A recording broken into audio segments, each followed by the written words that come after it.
The Smiling Princess and Her Garden Kingdom. Chapter 1. The Princess Who Loved to Smile. Once upon a time, in a land where the grass was always green and the skies were always a gentle shade of blue, there lived a little princess named Liora. Everyone in the kingdom called her the Smiling Princess because no matter what she was doing waking up in the morning, brushing her hair, eating her porridge, or chasing butterflies in the castle courtyard, Liora always wore the warmest, happiest smile.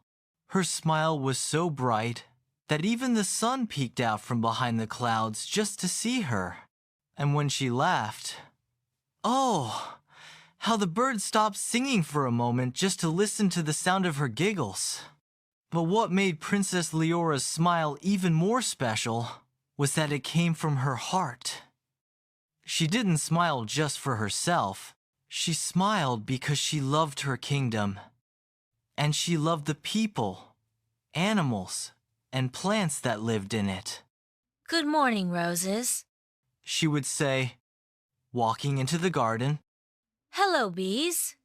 Thank you for your hard work. And always, she would add, I am so happy to see you today. And the flowers would bloom brighter. The bees would buzz cheerfully, and even the shy little rabbits would hop closer, because they all felt safe around her smile. Chapter 2. The Garden Kingdom. Princess Leora's favorite place in the whole wide world was the royal garden.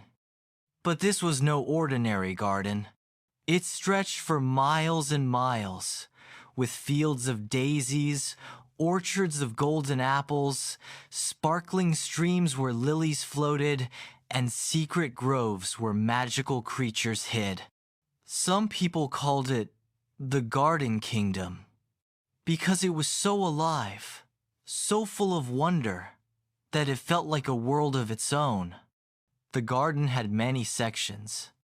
The rose court, where roses of every color danced in the wind. The sunflower hill, where tall golden flowers nodded their heads like old friends. The crystal pond, where fish with shimmering scales leapt playfully. And the whispering woods, where the trees hummed soft lullabies. Every morning, Liora visited the garden and cared for it.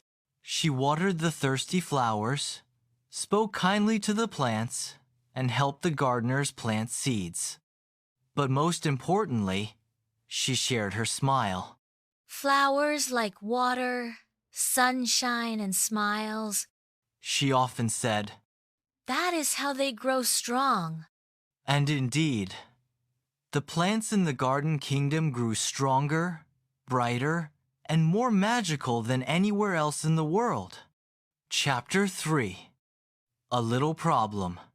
One summer morning, Princess Liora noticed something unusual.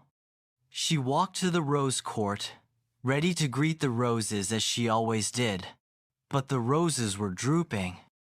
Their petals looked tired, and their colors weren't as bright. Oh dear! What's the matter, my lovely roses? She hurried to the crystal pond. The water was clear, but the fish swam slowly, and the lilies looked sleepy. At Sunflower Hill, the tall golden flowers leaned down sadly, as if they couldn't find the energy to stand tall anymore. The princess's smile wavered for the first time. Something is wrong.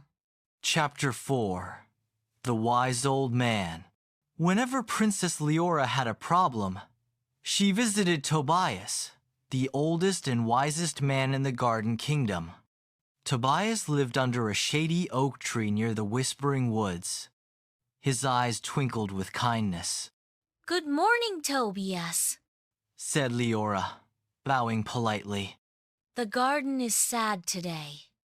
The roses droop, the sunflowers bend, and even the fish in the pond look tired. I don't know what to do. Tobias blinked slowly, then said, My dear princess, the garden feels what you feel. Your smile has always been its sunshine, but sometimes sunshine is not enough. What do you mean? Smiles are wonderful, but a kingdom grows not just with smiles, it grows with listening, caring, and sharing. The garden is telling you it needs something more. You must discover what that is. Princess Liora nodded. Then I will listen carefully. Thank you, Tobias. Chapter 5. Listening to the Garden. That afternoon, Princess Liora decided to listen. She walked quietly through the rose court, sat by the crystal pond, and lay down among the sunflowers. She closed her eyes and let the breeze carry whispers to her heart. The roses whispered, "We are thirsty. Not just for water, but for time. Stay with us a little longer." The pond lilies murmured, "We want stories. Tell us tales as you used to do." The sunflowers sighed, "We wish for friends. We want more hands to plant seeds, so we are not alone." Liora opened her eyes, wide with wonder. I see now. My smile makes the garden happy, but it also needs my time, my voice, and my friends. Chapter 6. A New Idea. The next morning, Liora called for the gardeners, the cooks, the guards, and even the children from the village. My dear friends, She said, smiling brightly. our garden is magical, but it is also lonely. It does not just need my smile, it needs all of us. Let's care for it together. The children clapped with joy. The gardeners bowed proudly. Even the guards, who usually stood still and serious, smiled a little. So they began a new tradition, the Garden Festival. Every week, everyone in the kingdom came to the garden. They watered plants, sang songs, planted seeds, and shared stories under the trees. Princess Liora told her favorite fairy tales by the pond, and the lilies floated happily on the water. The villagers played games among the sunflowers, who stood tall and proud, and the roses? Oh, how they bloomed red, pink, yellow, and white, each one brighter than the last. Chapter 7. The Garden's Secret. One evening, after a long day of singing and planting, the garden revealed its secret. As the sun set, the flowers glowed softly. The roses shone like lanterns, the sunflowers sparkled like golden stars, and the pond glittered with silver light. The villagers gasped, "The garden is alive with magic!" Tobias chuckled. The garden always had magic. But magic grows strongest when people share love, laughter, and care. Princess Leora's smile glowed brighter than ever. Then our garden kingdom will never be lonely again. We will care for it together. And from that night onward, the garden sparkled every evening, reminding everyone that joy, like a garden, grows best when it is shared. Chapter 8. Lessons of the Garden. As years went by, the Garden Kingdom became famous across the lands.